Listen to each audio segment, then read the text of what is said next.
Secretariat reporters unit কর্তৃক আয়োজিত আজকের এই সভার সম্মানিত সভাপতি, অ্যাসোসিয়েশনের সভাপতি,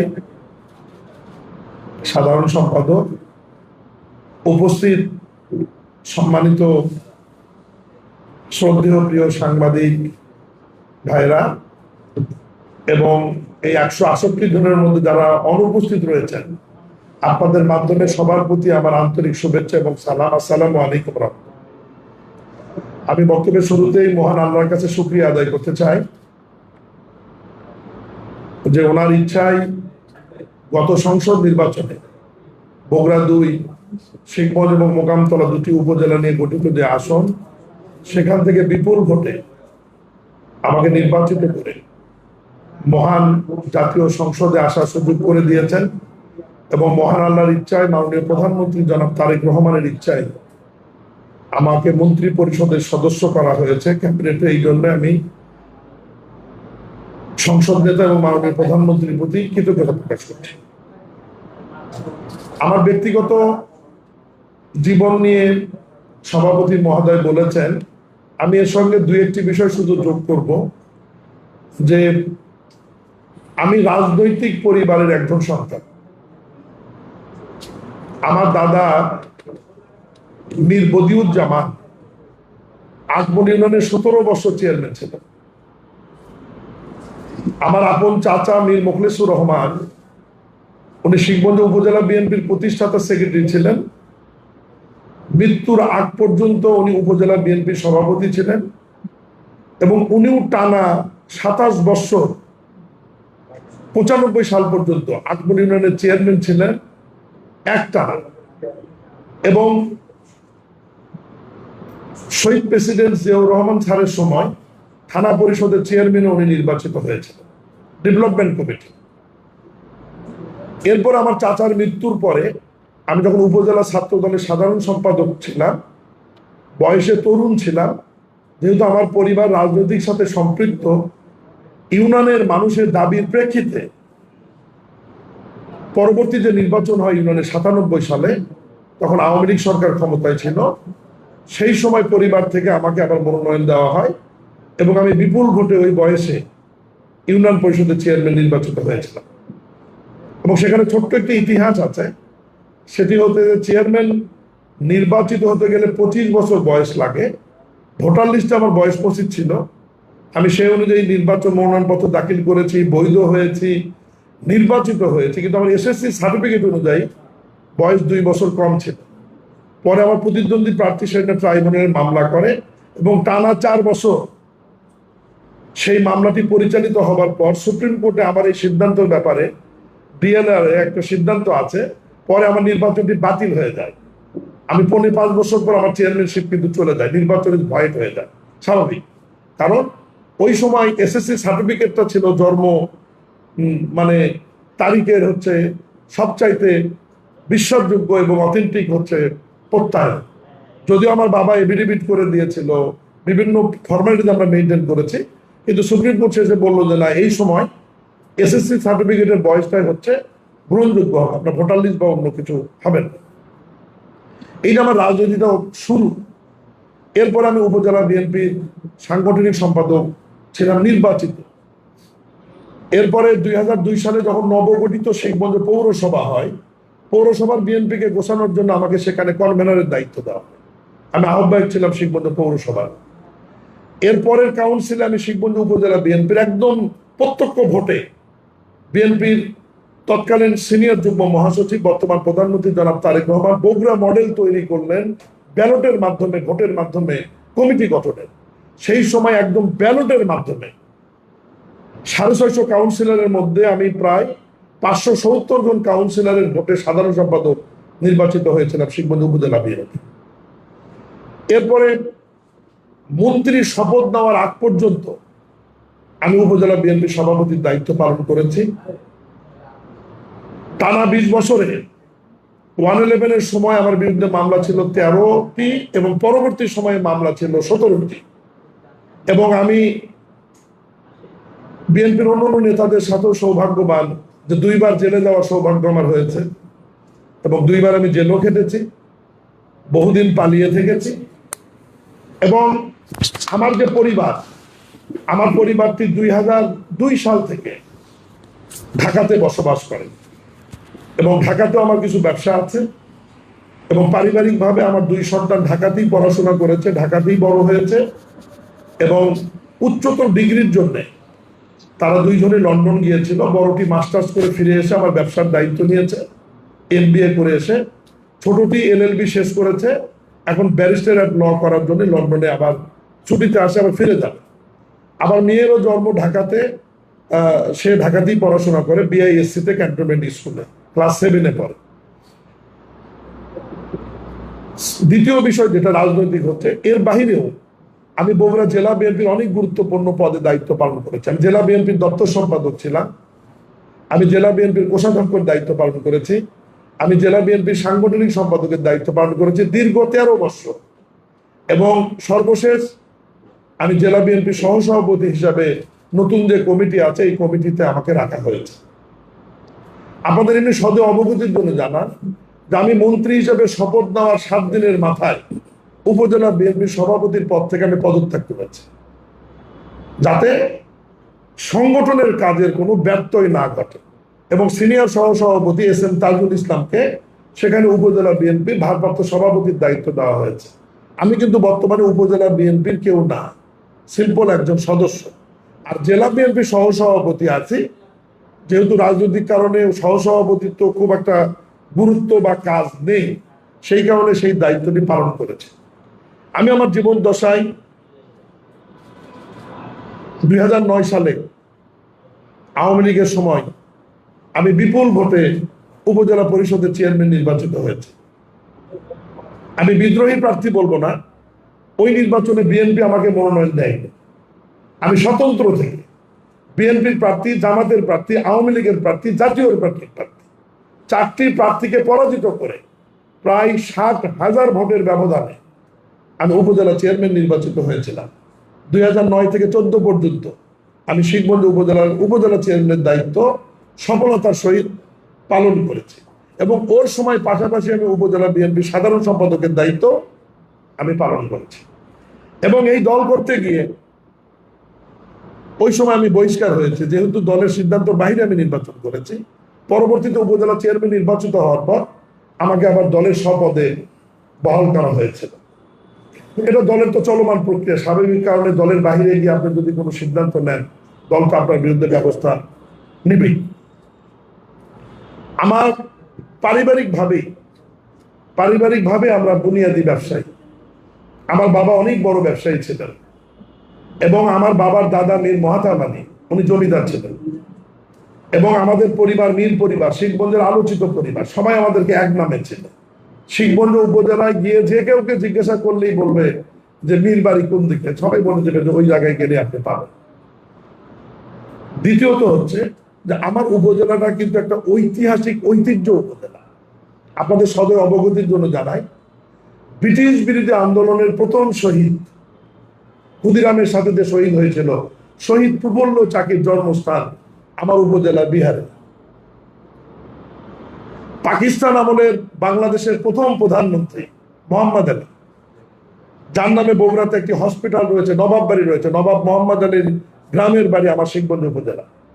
আমার শিখগঞ্জ উপজেলায় ঐতিহাসিক 2টি জায়গা রয়েছে। 2200 বছর আগেকার ঐতিহাসিক ইউনিভার্সিটি ছিল ভাসু বিহার, বৌদ্ধ বিহার যেটি। এরপর আমার উপজেলায় মহাস্থানগড় অবস্থিত, যেটি প্রত্নতাত্ত্বিক নিদর্শন, যার ইতিহাস 2000, 2200, 2500, 3000 বছর আগেকার সমৃদ্ধ একটি ইতিহাস।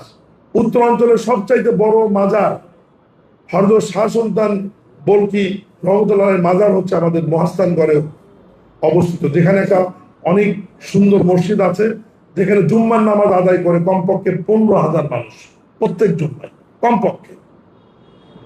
এইরকম একটি জায়গায় আমার রাজনীতি করা, বেড়ে ওঠা, ছাত্রদল, বিএনপি, সেখান থেকে এই পর্যায়ে আসা। আমি সব কিছুর জন্যই মহান আল্লাহর কাছে শুকরিয়া আদায় করি, আমার পরিবারের কাছে, দলের নেতা কর্মীদের কাছে এবং শিখগঞ্জের মানুষের কাছে। আমি আপনাদেরকে একটা জিনিস জানাই, মহান আল্লাহর ইচ্ছায় শিখগঞ্জে আমি আমার জীবনে আমি যতগুলো নির্বাচন করেছি আল্লাহর রহমতে কোনো নির্বাচনে আমার পরাজয়ের রেকর্ড নেই। আমি ছাত্র দলের সাধারণ সম্পাদক নির্বাচিত, উপজেলা বিএনপি সাংগঠনিক সম্পাদক ব্যালটে নির্বাচিত, সাধারণ সম্পাদক হিসেবে নির্বাচিত, ইউনিয়ন পরিষদের চেয়ারম্যান নির্বাচিত, উপজেলা চেয়ারম্যান নির্বাচিত, এবং সর্বশেষ যে সংসদ সদস্য নির্বাচন করেছি এখানেও আমি প্রায় 65,000 ভোটের ব্যবধানে আমি এখানে নির্বাচিত হয়েছি। আল্লাহর রহমতে আমার জীবনে যত নির্বাচন করেছি কোন নির্বাচনে পরাজয়ের গ্লানি আমার। এর মধ্যে গত বিএনপির সময় 2001 থেকে 6 পর্যন্ত আমি বিআরটিসির পরিচালক হিসেবে দায়িত্ব পালন করেছি। আমার চেয়ারম্যান ছিলেন তৈমুর সাহেব, সেই সময় বিআরটিসিতে বাংলাদেশ সড়ক পরিবহন কর্পোরেশনের পরিচালক হিসেবে আমি দায়িত্ব পালন করেছি। এবং বিআরটিসিতে দায়িত্ব পালন, উপজেলা চেয়ারম্যানশিপ দায়িত্ব পালন, স্বাভাবিক কারণেই প্রশাসন সম্বন্ধে আমার একটি সম্যক ধারণা আছে এবং প্রশাসন মোটামুটি আল্লাহর রহমতে আমি বুঝি যে কার কি দায়িত্ব, কে কি কাজ করে, ফাইল নোট কিভাবে হয় এবং কোন কাজটি কিভাবে করতে হয় এ ব্যাপারে আমার একটা সম্যক ধারণা আছে। আমার জন্ম এবং বেড়ে ওঠা শিখগঞ্জ উপজেলা পরিষদের একদম কাছে সাথে লাগানো, স্টাফ কোয়ার্টারের সাথে আমার বাসা। আমি একদম ছোটবেলা থেকে পড়াশোনা করেছি ইউএনওদের সন্তানদের সাথে, অফিসারদের সন্তানদের সাথে, বড় হয়েছি তাদের সাথে। ফলে প্রশাসন সম্বন্ধে তাদের বাড়িতে ওঠা বসা নানান কারণে প্রশাসনের প্রতি আমার একটা দুর্বলতা আছে এবং তাদের সঙ্গে আমার অনেক কিছু জানাশোনার সুযোগ হয়েছে ছোটবেলা থেকে। উন্নয়নের ব্যাপারে আমার একটা পাগলামো রয়েছে। আমি এলাকার উন্নয়ন ব্যাপারে অনেক চেষ্টা করি, কাজ করি দীর্ঘদিন যাবে।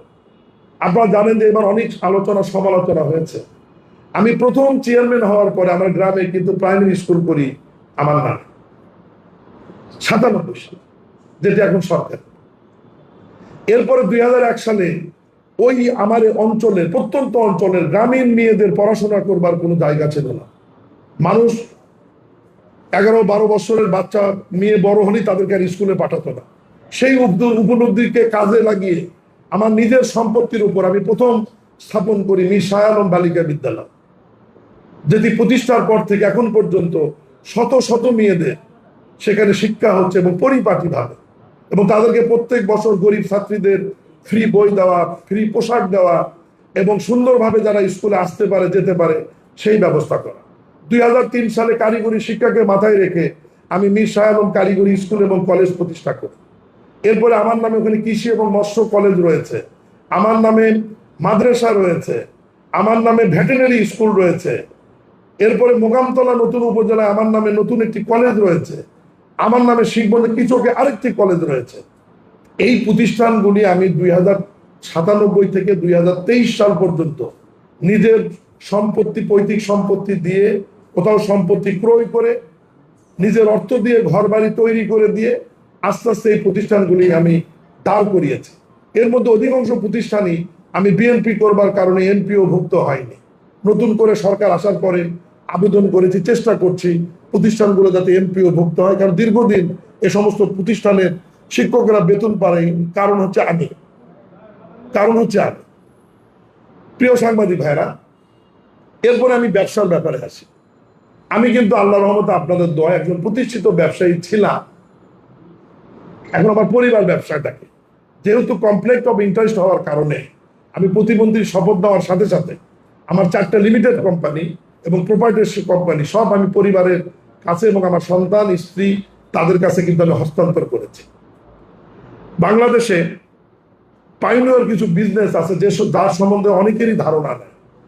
এই যে খাদ্য বান্ধব কর্মসূচি এবং ভিডব্লিউতে সাধারণ চালের সাথে যে পুষ্টি চাল মিশ্রণ করে বিতরণ হয়, এই পুষ্টি চাল তৈরির বাংলাদেশে যে 6টি ফ্যাক্টরি রয়েছে তার মধ্যে আমার একটা অন্যতম।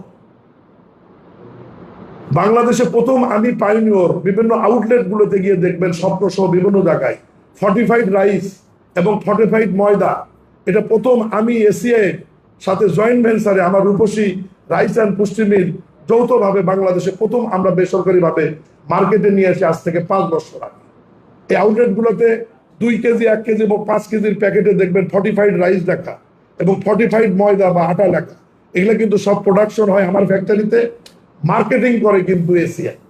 মানে আমি হচ্ছে প্রস্তুতকারী আর বাজারজাতকারী প্রতিষ্ঠান হচ্ছে এসিআই। টিকে গ্রুপের চাল যেগুলো মার্কেটে আপনারা দেখেন পুষ্টি চাল, টিকে গ্রুপের সাথে ব্যবসা আমার 15 বছরে।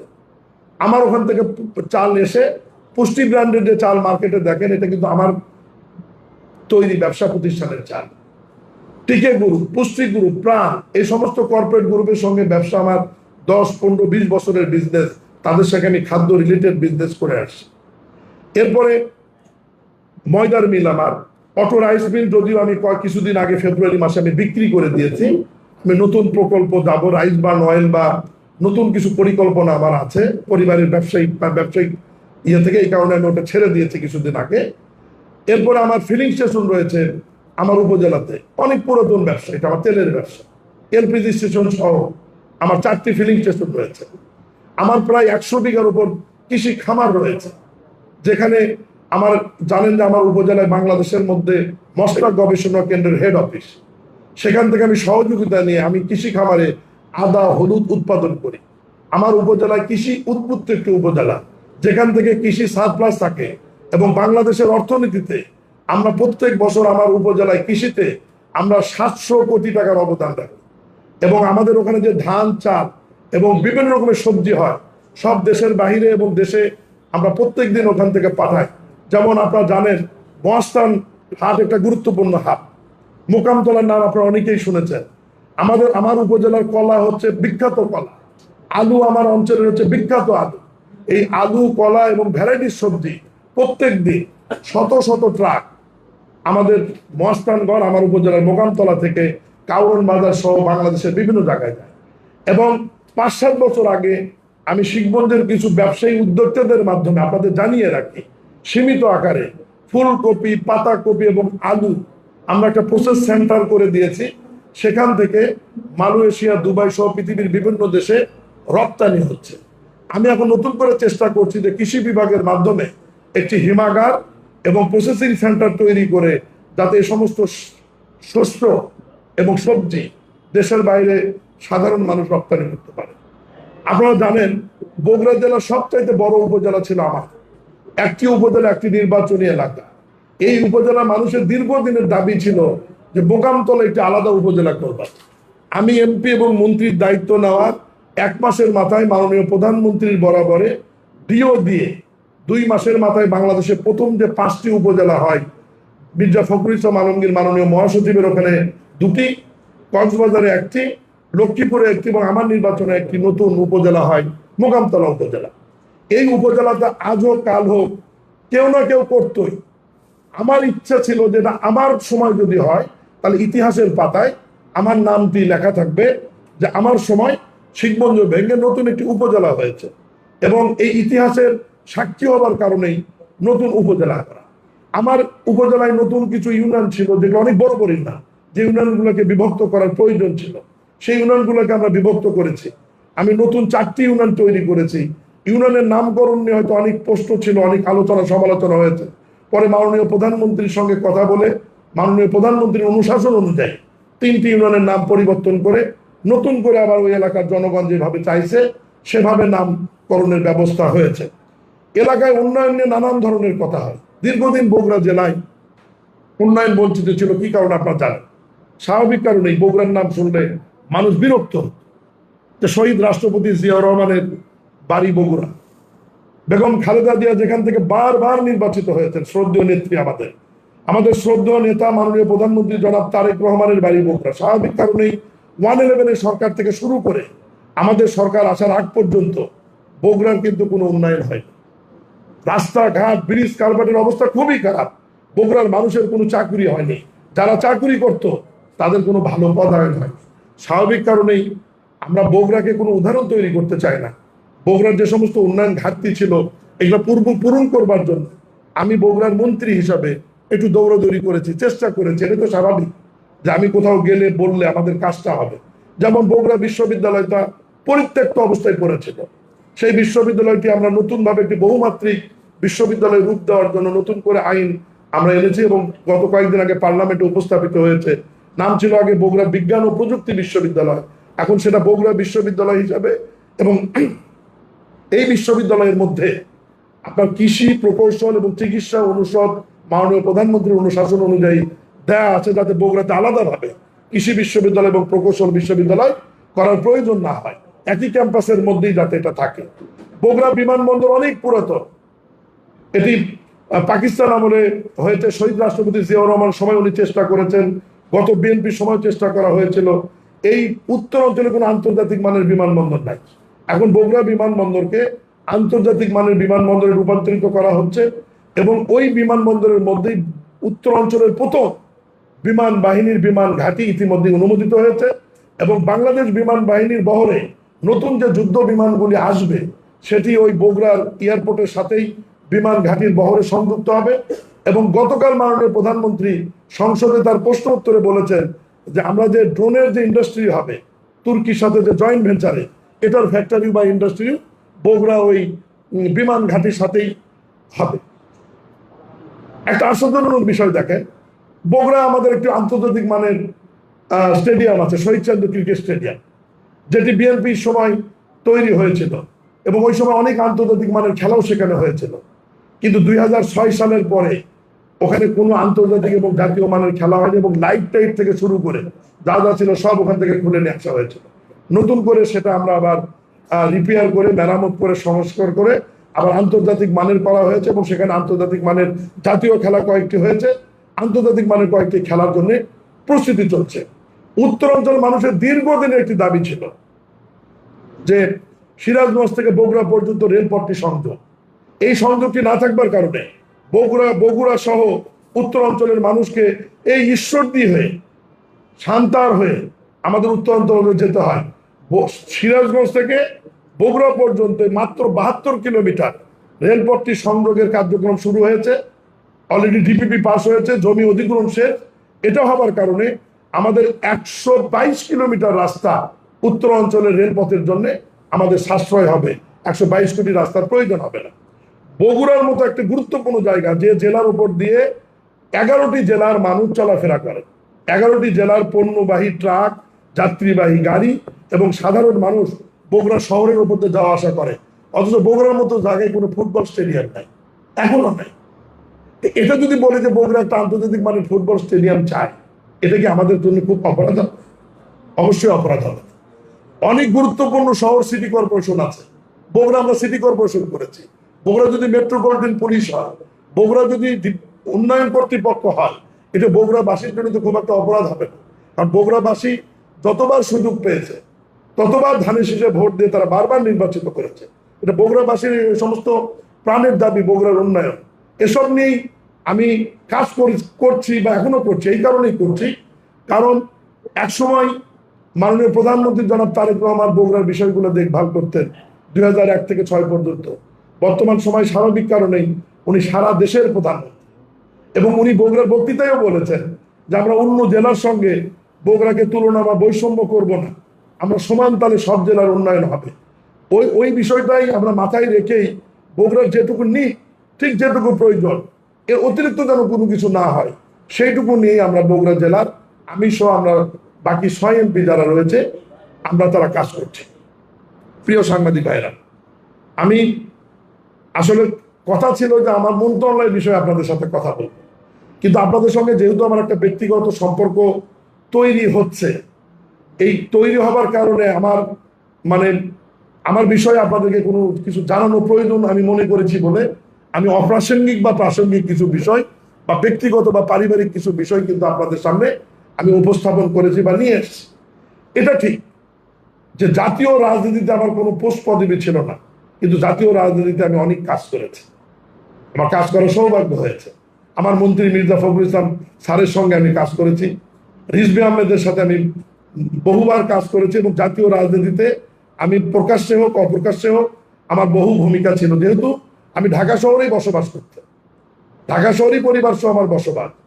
এবং আজকে কয়েকদিন আগে একটা পত্রিকায় দেখলাম, আমি ওই প্রসঙ্গে যেতে চাই না, একটা খুব গুরুত্বপূর্ণ ইয়াতে হাইট করে কিছু নিউজ করা, এগুলো আসলে হয় কি আমাদেরকে, আমরা হেয় প্রতিপন্ন মাঝে মাঝে হলে খুব একটা খারাপ লাগে না, কারণ রাজনীতি করি তো, সবাই আমাদেরকে খুশি করবে তা, কখনো গালি দিবে, কখনো ভালো বলবে, কিন্তু আমাদের সম্বন্ধে নেগেটিভ কিছু গেলে এটা পরিবার নিতে পারে, আত্মীয় স্বজনের কাছে এটা খারাপ লাগে। কারণ এই যে হাতটা আজকে সুন্দর হাত দেখছেন, এই হাতে আমার হ্যান্ডকাপ লাগানো হয়েছে না, হ্যান্ডকাপ লাগিয়ে আমি জেলে গেছি না, জেলে গিয়ে কি আমাদের আরামে রাখা হয়েছিল? আমি উপজেলা চেয়ারম্যান হিসেবে আবেদন করেছিলাম যে আমাকে মেডিকেলে রাখা হোক, আমি অসুস্থ। মেডিকেলে তো রাখা দূরের কথা, সবচাইতে যে আপনার ব্যারাকের মধ্যে পকেটমার, চোর, নিশাখোররা ছিল, সেই ব্যারাকে আমাকে রাখা হয়েছে এবং সর্বোচ্চ নজরদারির মধ্যে রাখা হয়েছিল। শীতের মধ্যে আমি একটা কম্বলের কাছে দুটা কম্বল চেয়েছিলাম, দেওয়া হয়। শোবার জন্য বালিশ দুটো চেয়েছিলাম, আমাকে দেওয়া হয়। পার্সোনালি জেল সুপার এবং জেলাররা আমাদেরকে নির্যাতনের মানে মানসিক এবং শারীরিকভাবে আমাদেরকে ওখানে খাবার সাবার বিভিন্ন বিষয় নিয়ে আমাদেরকে জেলখানার মধ্যে নির্যাতন করা হয়েছে। আমি অপ্রাসঙ্গিক আরেকটি কথা বলি।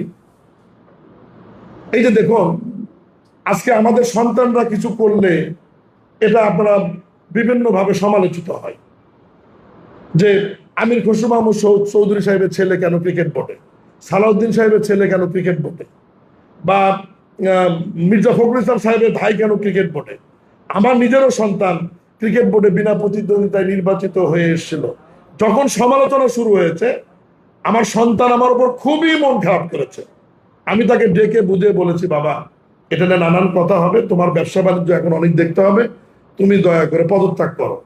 যেদিন বোর্ড নির্বাচিত হয়েছে, ফার্স্ট বোর্ড মিটিং করেছে, পরের দিনে আমার কথা মতো গিয়ে আমার ছেলে ক্রিকেট বোর্ড থেকে পদত্যাগ করেছে। এই নিউজটা আপনারা কেউ হাইলাইট করেন না যে একজন মন্ত্রী নির্বাচিত তার সন্তানকে ক্রিকেট বোর্ড থেকে সরে নিয়ে আসছে। এখন আমি এই প্রসঙ্গ যে কারণে তুললাম, বিগত 17 বছর কিন্তু আমাদের ছেলেরা কিছু করতে পারে, নিগৃহীত ছিল, তারাও মামলার আসামি ছিল, তারাও নির্যাতিত ছিল। বিএনপির এমপি মন্ত্রীদের সন্তানেরা দেখা হলে বলতো যে বিএনপির অমুক মন্ত্রীর সন্তান, অমুক মন্ত্রীর ভাই, ঠিকাদারি করতে পারবে না, চাকরি করতে পারবে না, ব্যবসা করতে পারবে না। কিন্তু এখন আমরা আসার পরে যদি আমাদের সন্তানদের যোগ্যতা অনুযায়ী তারা যদি কোনো সামাজিক ক্রিয়া সংগঠনে বা ব্যবসাতে যদি তারা কমপ্লেট অফ ইন্টারেস্টের বাইরে যদি কিছু করে, আমার মনে হয় যে এই ব্যাপারগুলোতে আপনাদের সহযোগিতা করা উচিত। আমাদের সন্তানরা বিরোধী দলের থাকার সময় সরকারের রোষানলে পড়বে, আবার ক্ষমতায় আসবার পরে সমালোচকদের রোষানলে পড়বে, তাহলে এরা উচ্চ শিক্ষিত হয়ে উচ্চ শিক্ষা গ্রহণ করে তাহলে এরা রাজনৈতিকভাবে ব্যবসায়িকভাবে এরা মেধার বিকাশটা তাহলে ঘটাবে কোথায়, এরা সমাজে অবদানটা রাখবে কিভাবে?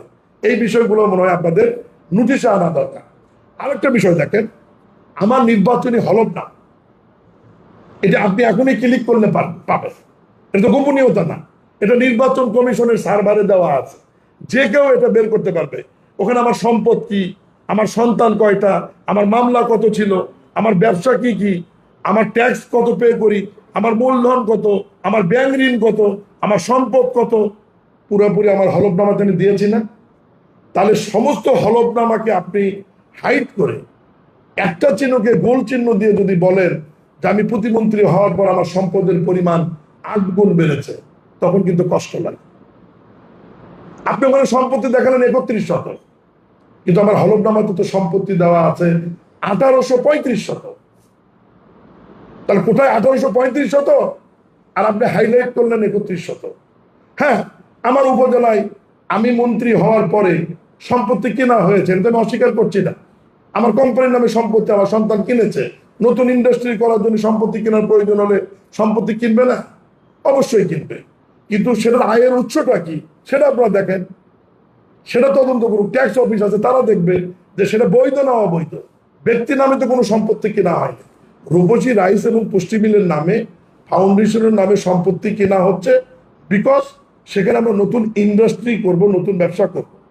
টাকার উৎস কি? যদি নগদে বলি, টাকার উৎস আমি যে 42 কোটি টাকা দিয়ে একটা অটো রাইস মিল বিক্রি করলাম, এখানে তো নগদ টাকার উৎস তো এখানেই বের হয়ে আসে।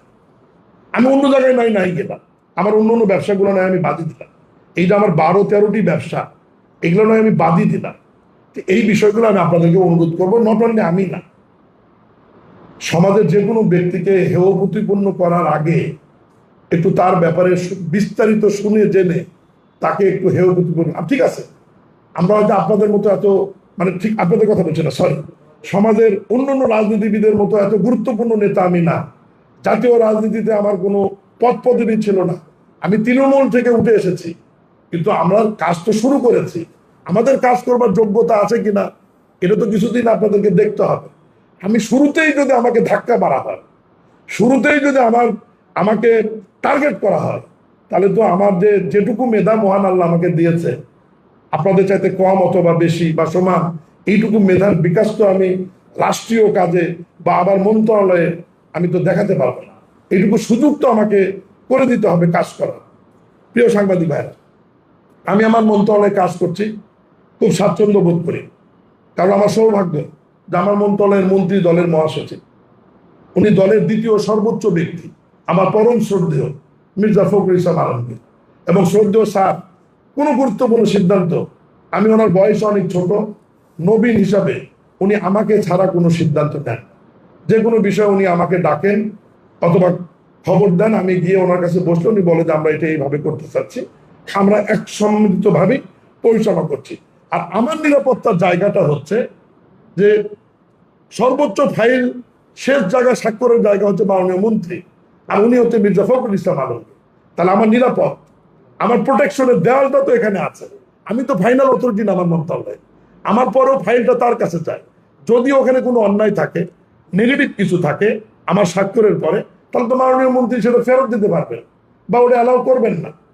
এই জন্য আমি মনে করি যে এই দিক থেকে আমি স্বাচ্ছন্দ্য বোধ করি এবং নিজেকে নিরাপদ মনে করি যে একজন সজ্জন ভদ্র মানুষ আমার মন্ত্রণালয়ের মন্ত্রী হিসেবে দায়িত্ব পালন করছেন। আপনার সময় সময়ে আসবেন যে কোনো বিষয়ে। তবে আমি আপনাদের কাছে অনুরোধ করবো যে মন্ত্রণালয় সংক্রান্ত ম্যাক্সিমাম বিষয়গুলো আপনার মাননীয় মন্ত্রী শ্রদ্ধেয় মির্জা ফখরুল ইসলাম আলমগীরের কাছ থেকে জানলে সবচেয়ে ভালো। কারণ আমার কাছ থেকে সবসময় জানতে চাওয়া, হয়তো আমি বলবো আপনাদের সম্মানের খাতিরে, কিন্তু উনি মেসেজটা দিলে মন্ত্রণালয়ে এটা জাতির কাছে এবং সরকারের জন্য সবচাইতে সম্মানজনক হবে। কিছু কিছু নিউজ আসে, আমি মাঝখানে একটা সাক্ষাৎকারে বলেছি যে তারেক রহমানের বন্ধু মীর শাহ আলম দুর্নীতি করে, তারেক রহমানের বন্ধু মীর শাহ আলমের সম্পদ 8 গুণ বাড়ল। এই যে কথাগুলো, তারেক রহমান, শ্রদ্ধেয় তারেক রহমান বড় হয়েছে, পড়াশোনা করেছে ঢাকা শহর। আমার জন্ম, আমার বেড়ে ওঠা, আমার পড়াশোনা বগুড়া এবং শিবগঞ্জে। ওনার সঙ্গে আমার রাজনৈতিক ভাবে সাক্ষাৎই হয়েছে 93-94 সালে।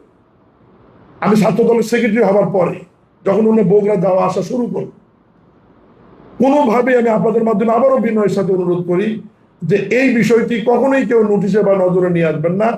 কোনো কারণেই, কোনোভাবেই আমাদের শ্রদ্ধেয় নেতা মাননীয় প্রধানমন্ত্রী তারেক রহমানের আমি বন্ধু না। আমি বিএনপির সাধারণ একজন কর্মী এবং বিএনপির কর্মী হিসাবে আমার বিভিন্ন সময় জনপ্রতিনিধি নির্বাচিত হওয়া, বগুড়া জেলার দায়িত্ব পালন করবার কারণে, যেহেতু বগুড়া বাড়ি শ্রদ্ধেয় নেতা তারেক রহমানের, তার সাথে বহুবার আমার সাক্ষাৎ হয়েছে, দেখা হয়েছে। স্বাভাবিক কারণেই তিনি আমাদেরকে স্নেহ করেন এবং বিভিন্ন সময় পরামর্শ দেন। বগুড়ার মানুষ হিসেবে এইটুকু যোগাযোগ মাননীয় প্রধানমন্ত্রীর সঙ্গে আমার আছে, তিনি আমাকে চেনেন, ব্যক্তিগতভাবে জানেন, এইটুকুই তার সাথে আমার সম্পর্ক। কিন্তু অনুগ্রহপূর্বক তার সাথে আমার বয়সের অনেক তারতম্য রয়েছে। সব মিলিয়ে এই যে মানুষের সামনে যদি উপস্থাপন করেন যে তারেক রহমানের বন্ধু মীর শাহ আলম এটা করলো, এই জিনিসটা আমি এবং আমার পরিবার বা সমাজের অন্য মানুষ নিশ্চয়ই ভালোভাবে নেবেন না। অনুগ্রহপূর্বক এই জিনিসটা থেকে, এই বিষয়টা থেকে আপনারা একটু দূরে আসবেন বা সবাইকে সজাগ করবেন, এইটুকু আমি অনুরোধ করছি।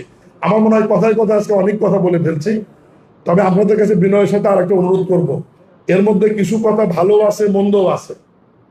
আপনারা তো সব মেধাবী ট্যালেন্ট সাংবাদিক, কেউ কেউ আছে যে আগের কথা বাদ দেয়, মাঝখান কাটকার রাখে, আবার শেষেরটা বাদ দেয়, ফলে হয়তো ওটা অ্যাটাকিং হয়ে যায় বা মনে হয় যে আমি আরো দোষারোপের মতো কিছু করে ফেলছি। দয়া করে এই জিনিসটা ভাই করবেন না। আমার কথা যেটুকু বলছি ওটা সম্পূর্ণটা শেষ করে মানুষকে শোনাবেন, আমার কোনো সমস্যা নেই। কিন্তু মাঝখানে এই যে ধরেন আমি যে কথাটা বললাম যে তারেক রহমানের, আমার তারেক রহমান, জনাব তারেক রহমান আমার বন্ধু না, না শব্দটা যদি কেটে দেন দিয়ে মিডিয়াতে ছেড়ে দেন, তাহলে কি হলো? মীর শাহ আলম আজকেই ঘোষণা দিল তারেক রহমান ওনার বন্ধু, না শব্দটা বাদ দিতে। এই ট্যালেন্ট, এই জ্ঞান, এই মেধা আপনাদের মধ্যে আছে। আরেকটা পরিচয় আমি দেইনি আপনাদের কাছে, আমি এক সময় আপনাদের সহকর্মী ছিলাম। আমি ছাত্র দলের সাধারণ সম্পাদক থাকা অবস্থায় আমি শিখবন্ধু প্রেস ক্লাবে সাংবাদিকতা করেছি এবং শিখবন্ধু প্রেস ক্লাবের নির্বাচিত সাধারণ সম্পাদক ছিলাম, নির্বাচিত ইলেক্টেড সাধারণ সম্পাদক ছিলাম। এবং উত্তরাঞ্চল ফেডারেল সাংবাদিক পরিষদের তৈদুর রহমান মানিকের নাম অনেকেই শুনেছেন। উনি আওয়ামী লীগ করে মেয়র ছিল শিখবন্ধু পৌরসভা, ওই সময় উনি প্রেস ক্লাবের সভাপতি ছিলেন এবং আমি সাধারণ সম্পাদকের দায়িত্ব পালন করেছি দীর্ঘ 4-5 বছর। পরে চেয়ারম্যানের দায়িত্ব নেওয়ার পরে আমি আমার পেশা থেকে রিজাইন দিয়ে সরে এসছি, কারণ তখন ওটা আবার কনফ্লিক্ট অফ ইন্টারেস্ট হবে, কারণ ইউনিয়নের চেয়ারম্যান আবার সাংবাদিক, দুটো একসঙ্গে থাকা যায় না। এই কারণে আপনাদের কোনো এক সময়ে সহকর্মী হিসাবে আপনাদের কাছ থেকে তো আমি সহযোগিতা চাইতেই পারি, এই অধিকার তো আমার আছে আপনাদের কাছে। আর দ্বিতীয়ত, সভাপতি মহোদয় যেটা বলেছে যে আপনাদের কল্যাণ ফান্ডের বিষয়ে, আমার ব্যবসা প্রতিষ্ঠান থেকে একটি সামাজিক খাত রয়েছে, যেটা আমি গোপনে বহু ছাত্রছাত্রীদের মেডিকেল পড়ার ব্যাপারে আমি সহায়তা করি, গোপন বুয়েটে পড়ার ব্যাপারে সহায়তা করি, ইউনিভার্সিটির ভর্তির ব্যাপারে সহযোগিতা করি, আমি চিকিৎসার ব্যাপারে সহায়তা করি। এবং আমার উপজেলার সাংবাদিকদের আপনি জিজ্ঞাসা করবেন যে তাদের যে কোনো বিষয়ে তাদের জন্য আলাদা একটা ঘোষণায় দেওয়া আছে, তাদের চিকিৎসা বিভিন্ন বিষয়ে, তারপর তাদের সন্তানের বিয়েতে, এই ব্যাপারে আমি সহায়তা করি। আমার ওই সামাজিক ফান্ড থেকে আপনাদের কল্যাণ তহবিলে আমি রেকর্ডেড করব না, আমি ঘোষণা দেব না, আমি অ্যাকাউন্টে টাকা জমা দিব, এবং যেটা জমা দিব এইটুকু বলতে চাই যে কল্যাণ তহবিল হেলদি হবে এবং আপনারা খুশি হবেন। শেষ কথা হচ্ছে যে আমার সমসাময়িক কালে আলোচনা এবং সমালোচনাতে আমি কিন্তু খুব একটা অসন্তুষ্ট না। এই কারণেই অনেকে আমার চিন্ত না যে মিশায়াল কে, যে কারণেই হোক, অন্তত পক্ষে দেশবাসী, মানুষ আলোচনা এবং সমালোচনার মাধ্যমে আমাকে চিনেছে। তবে ভালো দিকটা মানুষ অবশ্যই পরবর্তীতে জানতে পারবে। তবে আমি এইটুকু বলি, আপনারা সাংবাদিক পেশায় আসেন, আপনারা যদি কাউকে ধরতে চান আমাদের মতো রাজনীতিবিদদের, আমাদের তো কম বেশি ভুল ত্রুটি আছেই, বিরুদ্ধে নিউজ করা কিন্তু কোনো ব্যাপার না, করা যাবে। আর আমাদের দেশের মানুষের ভালো নিউজ অবশ্য কেউ দেখেও না। যদি আপনি নিউজ করেন, আমি সাংবাদিকতা করেছি তো এই কারণে বলছি যে মহাস্থান থেকে শিখ বন্ধ রাস্তা খাই খন্দকে ভরা, অবহেলিত রাস্তা, মানুষ এটা সুন্দরভাবে পড়বে, তাই নাকি? দেখুন ওই নিউজটা আবার 2 দিন যদি পড়েন যে 50 লক্ষ টাকায় সুন্দর রাস্তার নির্মাণ, হ্যাঁ এটা তো দায়িত্ব করবেই, এটা কিন্তু মানুষ করবে না। যাই হোক, আমি আপনাদের কাছ থেকে আমার মন্ত্রণালয়ের দায়িত্ব পালনের ব্যাপারে এবং রাজনৈতিকভাবে, সামাজিকভাবে বিনয়ের সাথে আপনাদের কাছে আমি সহযোগিতা চাই, যে আমার চলার পথে যদি কোনো ভুল ত্রুটি হওয়ার সম্ভাবনা, মানুষ তো ভুল ত্রুটির ঊর্ধ্বে না, আপনার যদি কারো নজরে আসে, আপনারা আমার সাথে যোগাযোগ করে বলবেন যে এই জায়গায় বোধহয় আপনার ব্যাপারে নেগেটিভ শুনলাম বা একটা ভুল মনে হয় হলো, আপনি এই বিষয়টা একটু সংশোধন করলে আমরা খুশি হব। তাহলে এই বিষয়টা একটু আপনারা দয়া করে আমার নোটিশে আনবেন। অবশ্যই সংশোধন হয়ে চলার চেষ্টা করব। গত অর্থ বছর শেষ হয়ে গেছে, নতুন অর্থ বছরে আমাদের মন্ত্রণালয়ের বাজেট আছে। এই বছরেই স্থানীয় সরকারের নির্বাচনগুলি হবে। আপনারা ইতিমধ্যে এই খবর নিজেরাও পরিবেশন করেছেন, বহুবার করেছেন, এবং এই বাজেটেও স্থানীয় সরকারের 5টি স্তরে নির্বাচন পরিচালনার জন্য এই বাজেটেও টাকা রাখা আছে। এবং প্রাথমিকভাবে নির্বাচন কমিশনও স্থানীয় সরকার নির্বাচনগুলোর জন্য প্রাথমিক প্রস্তুতি যেটি তারা শুরু করেছেন, সিটি কর্পোরেশন, উপজেলা, পৌরসভা, জেলা পরিষদ, ইউনিয়ন, এই নির্বাচনগুলো করবার জন্য তারাও প্রাথমিক যে প্রস্তুতি তারাও শুরু করেছে। সব মিলিয়ে এই বছরটি সরকারের যেমন এই বড় একটি বাজেট বাস্তবায়নও যেমন একটা চ্যালেঞ্জ হবে, আমাদের সামনে নির্বাচনগুলো আসবে, এখানেও নির্বাচন অবাধ, সুষ্ঠু, নিরপেক্ষ এবং মানুষের কাছে গ্রহণযোগ্য করবার জন্য সরকারের জন্য একটা চ্যালেঞ্জ রয়েছে। সব চ্যালেঞ্জ যাতে মহান আল্লাহর ইচ্ছায়, মহান আল্লাহর দয়ায়, আপনাদের সহযোগিতায় যাতে এগিয়ে নিতে পারি, এইটুকু আপনাদের কাছে দোয়া চেয়ে, আশা করে, আপনাদের সহযোগিতা চেয়ে, আর কৃতজ্ঞ বর্ষে আবদ্ধ হয়ে থাকবো সারা জীবন যে আপনারা আমার এই ক্রাইসিসের সময় আপনাদের এই প্রতিষ্ঠানে আমাকে ডেকে নিয়েছে, এতগুলো কথা বলার সুযোগ দিয়েছেন। এবং আরো কৃতজ্ঞতা জানাই যে আপনাদের মতো গুণী, মেধাবী, ট্যালেন্ট সাংবাদিকেরা, আমার মতো তৃণমূল থেকে উঠে আসা একজন সাধারণ বিএনপির কর্মী এতক্ষণ ধরে মনোযোগ দিয়ে আমার কথা শুনবার জন্য ধন্যবাদ এবং কৃতজ্ঞতা জানিয়ে আমার কথা বলা শেষ করছি। ভালো থাকবেন সবাই, সবার সুস্থতা এবং দীর্ঘায়ু কামনা করছি। আসসালামু আলাইকুম রহমতুল্লাহ। ধন্যবাদ মাননীয় প্রতিমন্ত্রী। বুদ্ধিমানের জন্য ইশারাই যথেষ্ট। আসলে উনি যে সাংবাদিক ছিলেন এটা আমিও জানতাম না, আমার ধারণা আমরা অনেকেই জানতাম না, এবং উনি বুঝতে পারছেন যে এই মুহূর্তে, এই সময়ে কি ধরনের প্রশ্ন তার কাছে আসতে পারে। সেই প্রশ্নগুলোর উত্তর অলরেডি তার বক্তব্যে আমরা সবাই পেয়ে গেছি। এই জন্য আগে যারা প্রশ্ন করতে চেয়েছিলেন তারা অনেকেই বলছেন যে আমাদের উত্তর পেয়ে গেছি, অনেকে ইশারা দিয়ে জানিয়েছেন। আর আমাদের 12টার সময় আইন মন্ত্রণালয়ের প্রোগ্রাম থাকার কারণে আমরা আজকে প্রশ্ন উত্তর দিচ্ছি না। এই পর্যায়ে অনুষ্ঠান শেষ করবেন আমাদের সম্মানিত সভাপতি জনাব মাসুদুল হক সমাপনী বক্তব্যের মাধ্যমে। সম্মানিত সদস্যবৃন্দ, 12টা একটি প্রোগ্রাম আছে। আসলে আজকে আমাদের মিডিয়া ফ্রেন্ড হিসাবে আপনারা যারা প্রতিমন্ত্রীকে এতদিন দেখেছেন, বলছেন ওনাকে সবাই চিনেন, ওনার বক্তব্য একেবারে খোলামেলা আমরা কথা বলেছেন, সেখানে আর কোনো কিছু থাকে না। আপনারা ডিটেল জেনেছেন। আমরা আশা করবো আজকের এই প্রোগ্রামটি ছিল কিন্তু আমরা host। আপনাদের কাছে অনুরোধ থাকবে, আমরা দেশকে ভালোবাসি, সহযোগিতা আমরা কাজ করি, আমরা সবসময় সবকিছু করবো, চোখে যা দেখবো তাই করবো। যেহেতু আজকে আমরা হোস্ট ছিলাম, আমরা সবসময় ওনার কাছে যা প্রশ্ন করি, আজকে আমরা এখানে ওনাকে নিয়ে আসছি, আমরা যদি সমাধান ওনাকে দিব। আমরা ওনাকে সম্মানের সাথে এখান থেকে আমরা বিদায় নিচ্ছি। এবং এর আগে আপনাদের বলতে চাই, আজকে লাঞ্চের ব্যবস্থা আছে, এটি উন্নয়নের প্রতিমন্ত্রী সৌজন্যে করেছে। কারণ আপনারা আগেই জানেন যে আমরা চাওয়া বা না চাওয়া একটা সংগঠন কারো সহযোগিতায় চলে, এই বাস্তবতা। আবার এটাও বাস্তবতা